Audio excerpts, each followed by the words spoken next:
June 6, 1944, 9 o'clock in the morning, Southwick House, Portsmouth, England. The sound is controlled chaos. Typewriters clatter. Phones ring constantly. Officers move quickly but purposefully through corridors lined with maps and status boards. This is the nerve center of Operation Overlord, the Allied invasion of Hitler's fortress Europe, and every person here understands they are participating in one of the most consequential days in human history. General Dwight David Eisenhower stands in the operations room, hands clasped behind his back, staring at the enormous map of the Normandy coast that covers the entire wall. Colored pins mark the 5 invasion beaches: Utah, Omaha, Gold, Sword, Juno. Staff officers update the positions based on radio reports arriving every few minutes from the invasion fleet. The picture emerging is mixed. At Utah Beach, the Americans have landed with relatively light casualties and are moving inland. At Omaha Beach, the situation is catastrophic. The 1st and 29th Infantry Divisions are pinned down, taking massive casualties, unable to get off the beach. At Gold Beach, British forces are ashore and pushing forward methodically. At Sword Beach, the British are meeting stiff resistance but making progress. And at Juno Beach, where the Canadian 3rd Infantry Division landed at 07:45, something remarkable is happening. Eisenhower's Chief of Staff, Lieutenant General Walter Bedell Smith, approaches with a radio transcript in his hand. His face shows something Eisenhower has rarely seen from his normally unflappable deputy: excitement. "General, you need to see this. It's from Admiral Vian's headquarters. Report on the Canadian sector." Eisenhower takes the paper and reads quickly. His eyebrows rise slightly, the only outward sign of his reaction. He reads it again, more slowly this time, making sure he understands correctly. Then he looks up at Bedell Smith. "Is this confirmed?" he asks quietly. "Yes, sir. Multiple sources: Royal Navy forward observers, RAF reconnaissance, and radio intercepts from Canadian units themselves. The Canadians have broken through the coastal defenses at Juno Beach. They're inland and advancing on their objectives." Eisenhower looks back at the map. The pins marking Canadian positions are already deeper than any other Allied force on the map. He checks his watch. It is now 0900 hours. The Canadians landed at 07:45. That means they achieved breakthrough in approximately 1 hour and 15 minutes. But Bedell Smith is not finished. "Sir, there's more. According to the preliminary reports, the actual penetration of the coastal defense zone took approximately 30 to 40 minutes. The Canadians were through the Atlantic Wall and into open country by 08:22, 37 minutes. Eisenhower processes this information. He has been planning this invasion for over a year. He has studied every aspect of the Atlantic Wall. He has read intelligence reports on German defenses. He has consulted with experts on amphibious warfare. And every estimate, every assessment, every war game suggested that breakthrough would take hours at minimum, possibly days. Yet the Canadians have done it in 37 minutes. Eisenhower turns to his assembled staff, his operations officer, his intelligence chief, his logistics coordinator, his air and naval liaisons. All of them are watching him, waiting for his reaction. And what Eisenhower says in this moment will shape not just how the Allies understand the success at Juno Beach, but how they plan and execute operations for the rest of the war. Because unlike Hitler, who could not accept evidence that contradicted his ideology, Eisenhower is a pragmatist. He deals in facts. And when facts surprise him, he adjusts his thinking accordingly. This is not just the story of a military breakthrough. It is the story of how effective leadership responds to unexpected success, how a commander takes a tactical victory and extracts strategic lessons, how success in one sector can inform decisions across an entire theater. And it is the story of what one of history's great military leaders learned from watching a Canadian division accomplish something that was supposed to be impossible. What Eisenhower told his staff about the Canadian breakthrough at Juno Beach would influence Allied operations not just in Normandy, but in the campaigns that followed. It would affect how resources were allocated, how future assaults were planned, and how Eisenhower himself thought about the capabilities of the Allied forces under his command. And it began with a simple, measured statement that captured both Eisenhower's military genius and his fundamental decency as a human being. Eisenhower sets down the radio transcript and looks at the map for a long moment. His staff waits. They know their commander. He does not make snap judgments. He thinks through problems methodically, considering implications and consequences. Finally, he speaks. His voice is calm, measured, with the slight Kansas accent he has never lost. "Gentlemen, if these reports are accurate, and I have no reason to doubt them, the Canadian 3rd Infantry Division has just demonstrated something very important. They have shown us that the Atlantic Wall can be broken quickly by well-trained, aggressive troops supported by proper fire support and specialized equipment." He pauses, making sure everyone is listening. "I want you all to understand what this means. We have been planning this invasion based on the assumption that getting off the beaches and through the coastal defenses would be the most difficult and costly phase. The Canadians have just proved that assumption wrong. Not completely wrong, the fighting at Omaha Beach shows how hard it can be. But wrong in the sense that breakthrough is possible and faster than we anticipated if conditions are right. Eisenhower points to the map, specifically to Juno Beach. The question we need to answer immediately is, what conditions allowed the Canadians to succeed? What did they do right? What did the Germans do wrong? And most importantly, can we replicate those conditions at the other beaches?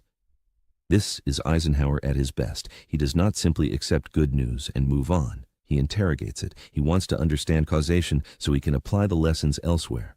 His intelligence chief, British Major General Kenneth Strong, speaks up. Sir, preliminary analysis suggests several factors. The Canadian assault was supported by specialized armor, the so-called funnies. Flail tanks to clear mines, armored vehicles to destroy obstacles, swimming tanks that landed with the first wave. Additionally, the Canadian units were specifically trained for beach assault at a facility in Scotland. They practiced the exact scenarios they face today. Eisenhower nods. What about German defenses? How strong were they at Juno compared to other sectors? Strong consults his notes. The German 716 Infantry Division held that sector. Static coastal defense troops, not first-line combat divisions. However, the fortifications themselves were substantial. Concrete bunkers, wire, mines, beach obstacles. Typical Atlantic Wall construction. So the defenses were solid, but the defenders were weak, Eisenhower says. It is a statement, not a question. That suggests the Canadian success is partly due to their own effectiveness and partly due to German weakness. We need to determine the relative contribution of each factor. This analytical approach is characteristic of Eisenhower. He does not simply praise success, he dissects it to understand it. And his next statement shows why he is Supreme Commander rather than a field general.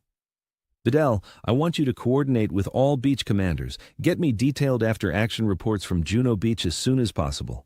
I want to know exactly what the Canadians did minute by minute, from landing to breakthrough, and I want comparative analyses with the other beaches. What was different at Juno? What worked? What can we apply elsewhere? Bedell Smith nods and begins making notes. Eisenhower continues. Major Gale, coordinate with the air liaison. I want to understand what role air support played at Juno compared to the other beaches. Were the bombardment patterns different? Was timing better? The air operations officer acknowledges the order. Eisenhower is building a picture, piece by piece, of why the Canadians succeeded. But he is also aware of the larger situation. The invasion is only 4 hours old. Success at one beach does not guarantee success for the entire operation. His operations officer, Major General Harold Bull, clears his throat. Sir, regarding Omaha Beach, the situation there is critical. Should we consider diverting follow-up forces from the Canadian sector to reinforce Omaha? It is a logical question. If the Canadians have broken through and are advancing successfully, they may not need as much reinforcement as a beach where forces are still stuck. But Eisenhower's answer reveals his understanding of operational tempo. No, he says firmly, we reinforce success, not failure. Not yet, anyway. The Canadians have momentum. They're moving. I want to give them every resource they need to exploit that breakthrough as far as possible. If they can reach Caen today, if they can seize the road junctions and high ground south of the city, we'll have accomplished in one day what might otherwise take weeks. He turns back to the map. Omaha is a problem, and we'll address it. But the Canadian success at Juno is an opportunity, and in war, you exploit opportunities aggressively. This is a crucial decision point. A more cautious commander might pull back, consolidate, shore up the weak points before pushing the strong points forward.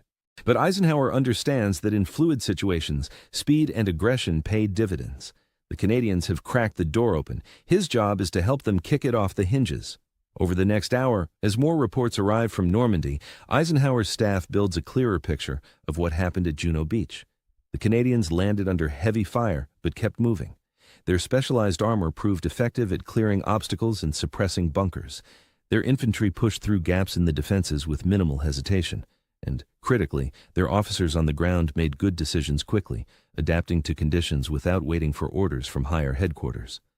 Eisenhower absorbs all of this information, and at approximately 10:30 hours, he makes a statement to his staff that will be recorded in multiple diaries and memoirs. The Canadians at Juno Beach have reminded us of something we should never have forgotten. In war, the side that moves fastest usually wins. Not the side with the best plan. Not the side with the most firepower, the side that acts while the enemy is still reacting. He points to the map again, to the deep Canadian penetration. Right now, at this moment, there are Canadian soldiers 6 or 7 miles inland from where they landed 3 hours ago.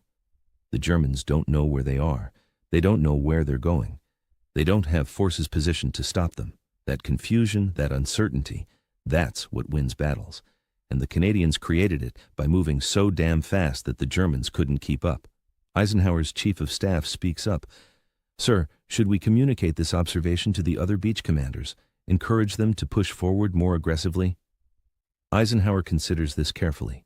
He is always aware that different sectors face different conditions. What works at Juno Beach may not work at Omaha Beach, where American forces are still fighting for their lives in the surf. But the principle is sound. "Draft a message to all sector commanders," Eisenhower says. "Inform them of the Canadian success at Juno Beach. Emphasize that breakthrough was achieved through aggressive forward movement despite casualties. Encourage them to push inland as rapidly as conditions permit. Make it clear that consolidation can come later. Right now, speed is essential." It is a carefully worded order. Eisenhower is not mandating that all forces replicate Canadian tactics regardless of circumstances. But he is sending a signal. The Canadian example shows what is possible. Other commanders should learn from it. As the morning progresses and the situation across all 5 beaches develops, Eisenhower continues to monitor the Canadian sector with particular interest. By 1100 hours, the Canadians are reporting contact with German armor. Elements of the 21st Panzer Division are counterattacking. This is the moment of truth. The Canadians have broken through. But can they hold against German mobile reserves? Eisenhower receives the report of German counterattacks in the Canadian sector at 11:15 hours. His staff tenses. This is what the planners feared, that Allied forces would get ashore, even get inland, but then be thrown back by German panzer divisions before they could consolidate. Eisenhower reads the report calmly. Canadian forces engaged with 21st Panzer Division elements near Carpiquet. Fighting ongoing, Canadian positions holding. He looks up at Bedell Smith. "Get me direct communication with Montgomery's tactical headquarters. I want to know what support the Canadians are receiving. Naval gunfire, air support, reinforcements." Within minutes, the information comes back. The Canadians are receiving naval gunfire from destroyers offshore. RAF Typhoons are conducting ground attack missions against German armor, and the second wave of Canadian forces is landing now, pushing forward to reinforce the advance elements. Eisenhower nods with satisfaction. "That's how you do it. The Canadians punched through, and now we're pouring resources through the hole they made. This is exactly what we planned. It's just happening faster than we expected." He turns to his assembled staff. "I want all of you to understand what we're seeing here. The Canadian breakthrough is not a fluke. It's not luck. It's the result of preparation, training, and aggressive execution, and it's proof that our overall plan is sound. This is important for morale at headquarters. The hours since the invasion began have been tense. Reports from Omaha Beach are particularly alarming. There have been moments when some staff officers wondered if the entire operation might fail, but the Canadian success provides evidence that the plan works when executed properly." Eisenhower continues. "Now, we cannot assume that every sector will have the same success as Juno Beach. Conditions vary, enemy strength varies. But what the Canadians have shown is that breakthrough is possible, that the Atlantic Wall is not impregnable, that German coastal defenses can be beaten by well-trained Allied troops." He pauses, and his next words are carefully chosen. "Some of you may be thinking that the Canadians succeeded because they faced weaker German forces than other sectors. That may be partly true, but I want to make something very clear. The Canadian Army is a first-rate fighting force. They are not junior partners in this alliance. They are equal partners, and today they have proved it." This statement is significant because it reveals Eisenhower's character as a coalition commander. He could minimize Canadian achievement by attributing it solely to favorable conditions. Many commanders would do exactly that to avoid making their own national forces look less capable by comparison. But Eisenhower refuses to play that game. He gives credit where credit is due. And he does so not just because it is fair, but because it is strategically smart. The Allied coalition depends on mutual respect and trust. Eisenhower, as Supreme Commander, has a responsibility to maintain that respect. One of his British liaison officers, a colonel whose name is lost to history but whose observation was recorded in the headquarters log, says something that captures the mood in the room. "Sir, if I may, the Canadian breakthrough is rather remarkable. They've advanced further in 3 hours than we thought possible in 3 days. Should we be revising our timeline for subsequent operations? It is a good question. The entire Overlord plan is based on phased objectives: D-Day, D+1, D+7, D+30. Each phase has objectives that forces are expected to reach by certain dates. If the Canadians are ahead of schedule, does that change the plan? Eisenhower considers this. Not yet, he says. We're 4 hours into a campaign that will take months. One early success doesn't change the overall timeline, but what it does change is our confidence level. We now know breakthrough is possible. We know our troops can do it. That's valuable knowledge. He walks to the map and traces the Canadian advance route. The key now is exploitation. The Canadians have opened a door. We need to decide how much force to push through that door and how quickly. If we commit too much too fast, we risk overextending. If we're too cautious, we miss the opportunity. This is the central dilemma of military operations: how to balance aggression with caution, how to exploit success without creating new vulnerabilities. Eisenhower's operations officer speaks up. Sir, General Montgomery will make the tactical decisions about exploitation in the British and Canadian sectors. Should we communicate your thoughts on this to him? Eisenhower smiles slightly. Monty doesn't need me to tell him how to exploit a breakthrough. He's been doing this longer than any of us. But yes, send him my congratulations on the Canadian success and my full support for whatever he decides to do with it. This response shows Eisenhower's approach to coalition command. He trusts his subordinate commanders to make tactical decisions. He does not micromanage, but he makes sure they know they have his support. By noon, 6.5 hours into the invasion, the situation across all beaches has clarified considerably. At Utah Beach, American forces are advancing successfully. At Omaha Beach, the situation remains critical, but forces are finally getting off the beach. At Gold and Sword Beaches, British forces are consolidating and pushing inland. And at Juno Beach, the Canadians are holding against German counterattacks while continuing to expand their beachhead. Eisenhower calls another staff meeting. This one is different from the early morning sessions. Then, everything was uncertainty. Now, patterns are emerging. Gentlemen, we are 6.5 hours into Operation Overlord. Here is what we know. The invasion has succeeded. All 5 beaches are in Allied hands. Forces are ashore and moving inland. The Atlantic Wall has been breached at multiple points. The Germans are reacting, but have not mounted an effective coordinated counterattack. He points to the map. The Canadian breakthrough at Juno Beach is the deepest penetration we have achieved. They are approximately 8 miles inland and still advancing. This is significant because it threatens Caen from the northwest. If the Canadians can push around Caen while British forces from Sword Beach push from the north, we can envelop the city much faster than planned, Eisenhower's intelligence chief interjects. Sir, German reinforcements are moving toward Normandy. We're tracking the 12th SS Panzer Division and elements of Panzer Lehr. They'll likely hit the Canadian sector first because it's the deepest penetration. Eisenhower nods. Expected. The Germans will counterattack where we're strongest, because that's where the threat is greatest. The question is whether they can mount those counterattacks fast enough to make a difference. He turns to his air operations officer. What's the status of air interdiction against German reinforcements? The officer consults a status board. Sir, the RAF and U.S. 9th Air Force are flying maximum effort missions against rail lines, bridges, and road networks. We're significantly delaying German movement. Estimated time for major reinforcements to reach the Canadian sector is 24 to 48 hours. Good, Eisenhower says. That gives the Canadians time to dig in and reinforce. By the time the Germans can mount a serious counteroffensive, we'll have armor and artillery ashore to support the infantry. He pauses, looking at the map one more time. The next 24 hours are critical. The Germans will try to throw us back into the sea. If we can hold what we've taken and expand it, we win. If they can drive us back, we lose. It's that simple. Then, Eisenhower says something that reveals his understanding of what the Canadian breakthrough really means. The fact that the Canadians got so far so fast is important not just tactically, but psychologically. The Germans built the Atlantic Wall to make us think invasion was impossible. They spent 3 years and billions of marks convincing themselves and us that Fortress Europe was impregnable, and the Canadians tore through it in 37 minutes. He looks around at his staff. Never underestimate the psychological impact of that.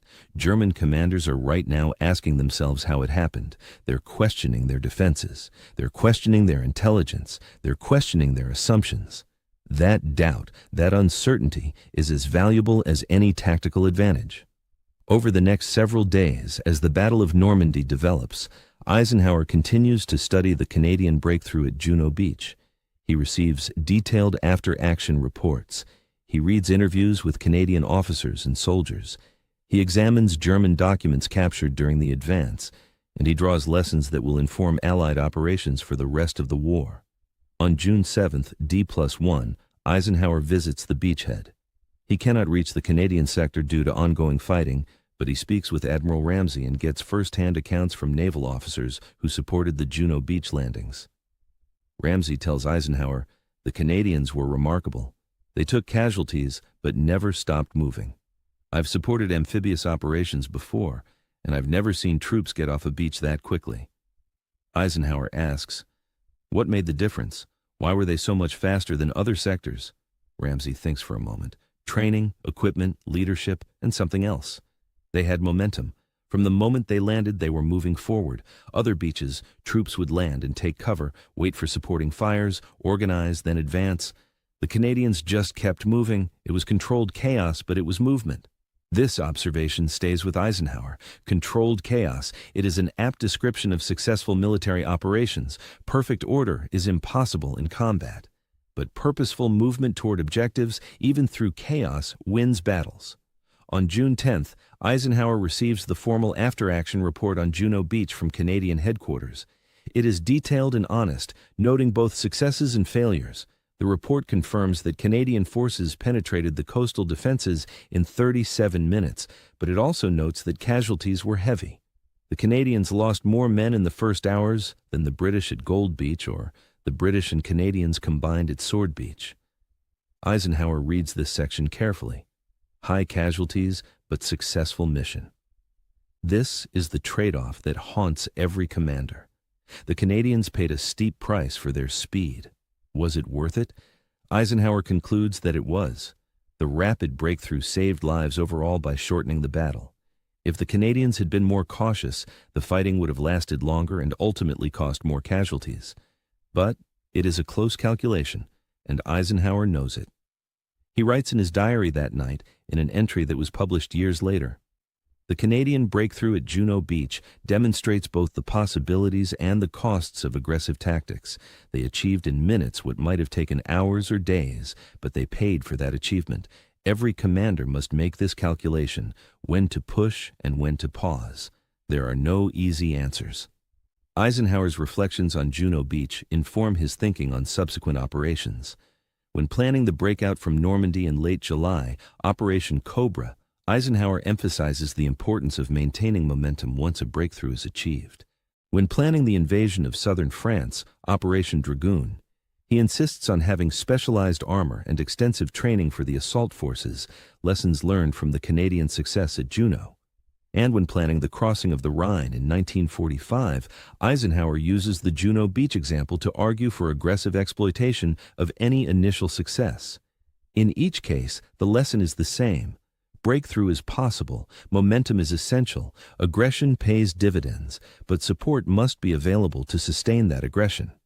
By mid-June, as the Battle of Normandy settles into a grinding attritional phase, Eisenhower's initial excitement about the Canadian breakthrough has been tempered by the reality of the campaign.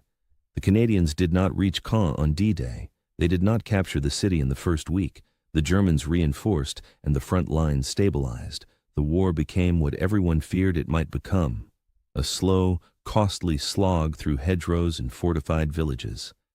But Eisenhower never forgets what the Canadians accomplished on June 6th. And he never stops referring to it as an example of what Allied forces can achieve when conditions are right. On June 15th, during a meeting with Churchill in Montgomery, the Prime Minister asks Eisenhower about the slow progress toward Caen. Some British politicians and newspapers are criticizing Montgomery for not capturing the city more quickly. Eisenhower defends his ground commander. "The Canadians broke through on day one. They got closer to Caen in 3 hours than anyone thought possible. But then the Germans reinforced with panzer divisions, and the battle changed. That's not Montgomery's fault. That's the reality of warfare. Churchill nods but presses the point. Still, the Canadian success suggests that more aggressive tactics might yield better results. Eisenhower shakes his head. The Canadian success on D-Day was possible because the Germans were surprised, and their defenses were not fully manned. Now the Germans are dug in with their best troops. Aggression alone won't break them. We need overwhelming force and careful preparation. This exchange reveals an important aspect of Eisenhower's thinking. He learned from the Canadian breakthrough, but he did not become reckless. He understood that Juno Beach was a specific situation with specific conditions. Trying to replicate it in different circumstances would be foolish. In late June, Eisenhower writes a letter to General Harry Crerar, who commands the 1st Canadian Army. The letter thanks Crerar for the performance of the Canadian 3rd Division at Juno Beach and expresses confidence in future Canadian operations. One passage from that letter is particularly revealing. The breakthrough your men achieved on June 6th set the tone for the entire invasion. They proved that the Atlantic Wall could be beaten. They proved that well-trained troops with good leadership can accomplish seemingly impossible tasks, and they proved that the Canadian Army is one of the finest fighting forces in this coalition. Please convey my deepest respect and gratitude to all ranks. This is not mere diplomacy. Eisenhower means it. Throughout the Northwest Europe campaign, he consistently gives Canadian forces difficult missions and praises their performance. He trusts them because they earned that trust at Juno Beach. By late summer, as Allied forces finally break out of Normandy and begin the race across France, Eisenhower's strategic vision has been vindicated. The beachhead established on June 6th, particularly the Canadian penetration at Juno Beach, provided the foundation for everything that followed. Without that breakthrough, without the rapid establishment of a secure lodgment, the entire campaign might have unfolded differently. In September, as Allied forces approached the German border, Eisenhower gives an interview to war correspondents. One journalist asks him about the key moments of the Normandy invasion. Eisenhower mentions several: the success at Utah Beach, the breakthrough from the Omaha beachhead, the capture of Cherbourg. But he also mentions Juno Beach. The Canadian breakthrough on D-Day was one of those moments that changed the trajectory of a campaign, Eisenhower says. They did something we thought would take much longer. That success gave us confidence and gave the Germans doubt. In war, that psychological shift matters as much as any tactical victory. The journalist asks whether the Canadian breakthrough was primarily due to German weakness or Canadian strength. Eisenhower's answer is instructive. Both.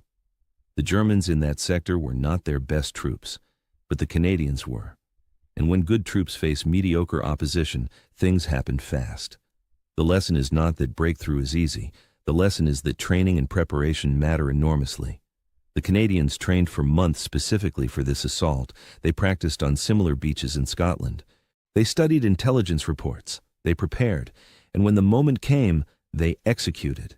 That's the formula for success in military operations.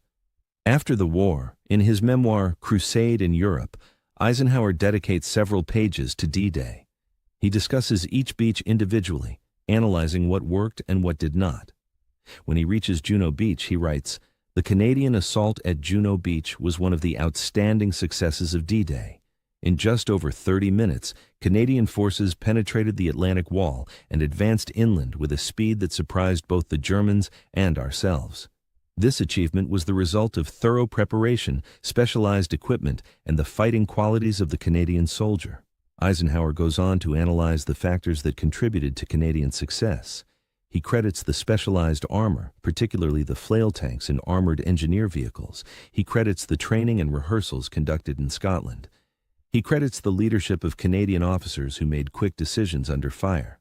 And he credits what he calls the aggressive spirit of the Canadian units, which pushed forward despite casualties and refused to be pinned down on the beach.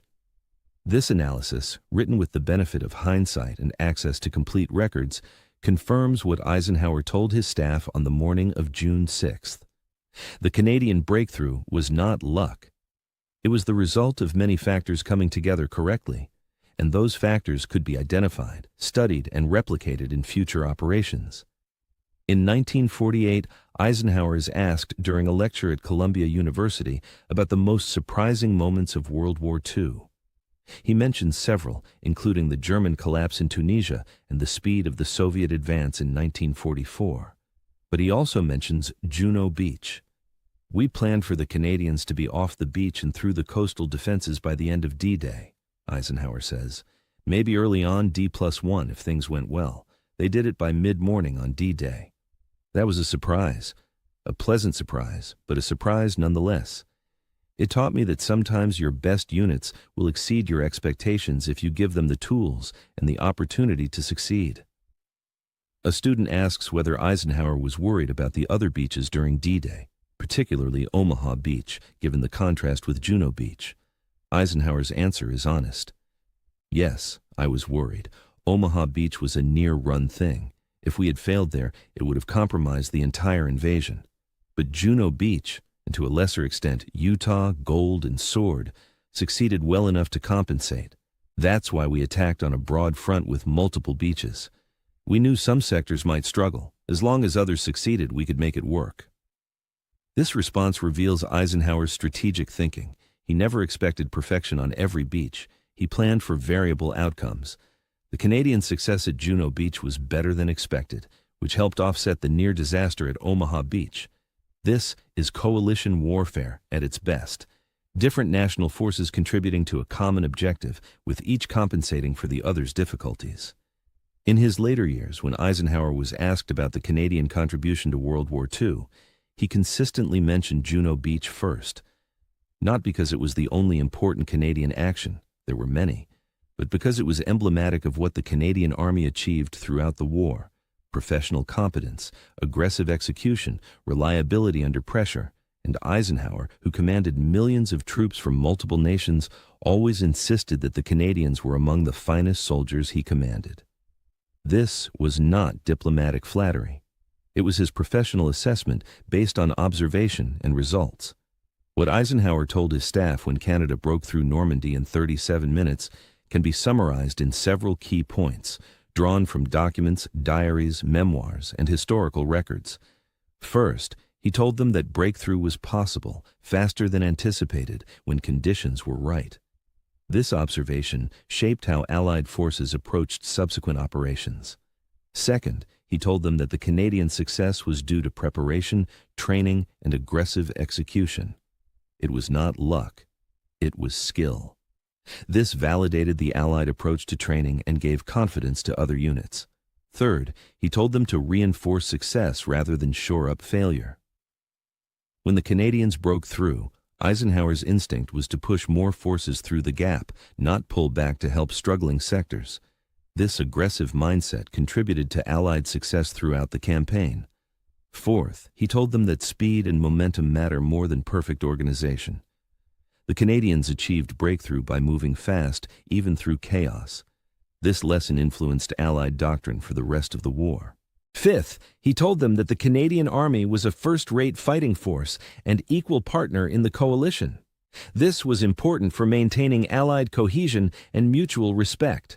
Sixth, he told them that psychological factors matter as much as tactical factors. The German doubt created by the Canadian breakthrough was as valuable as the physical penetration of the Atlantic Wall. And finally, though this was implicit rather than explicit, he told them by his example that good commanders learn from success as well as failure. Eisenhower studied what worked at Juno Beach and applied those lessons elsewhere. He praised success publicly and gave credit generously. He built confidence in his forces by highlighting their achievements. These are the marks of effective leadership. What Eisenhower did not say is also important. He did not minimize Canadian success by attributing it solely to German weakness. He did not claim credit for himself. He did not use the Canadian breakthrough as a weapon against other national contingents or commanders. He simply acknowledged what happened, extracted lessons, and moved forward. This approach, pragmatic and generous, was characteristic of Eisenhower's entire command style. It is one reason he was successful as supreme commander of such a diverse coalition. In the final analysis, the Canadian breakthrough at Juno Beach mattered not just because of what was accomplished tactically, though that was significant. It mattered because of how Eisenhower responded to it. A lesser commander might have dismissed it as luck. A more nationalistic commander might have been threatened by it. But Eisenhower saw it for what it was, evidence that Allied forces were capable of great things when properly trained and equipped and led. And he used that evidence to build confidence, refine tactics, and ultimately win the war.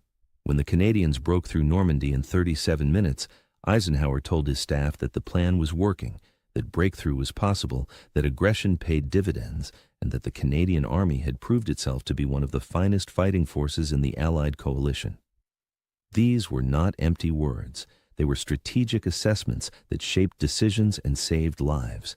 And they were testament to Eisenhower's greatest strength as a commander, his ability to see clearly, judge fairly, and act decisively based on facts rather than prejudice or pride.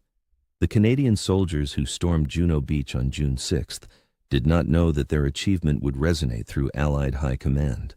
They were too busy fighting. But their success gave Eisenhower and his staff confidence at a critical moment. It proved that the plan could work. It showed that the Atlantic Wall could be beaten, and it demonstrated that Allied troops, when properly prepared, could accomplish the extraordinary. That lesson, learned in 37 bloody minutes on a French beach, helped win World War II, and Eisenhower never forgot it.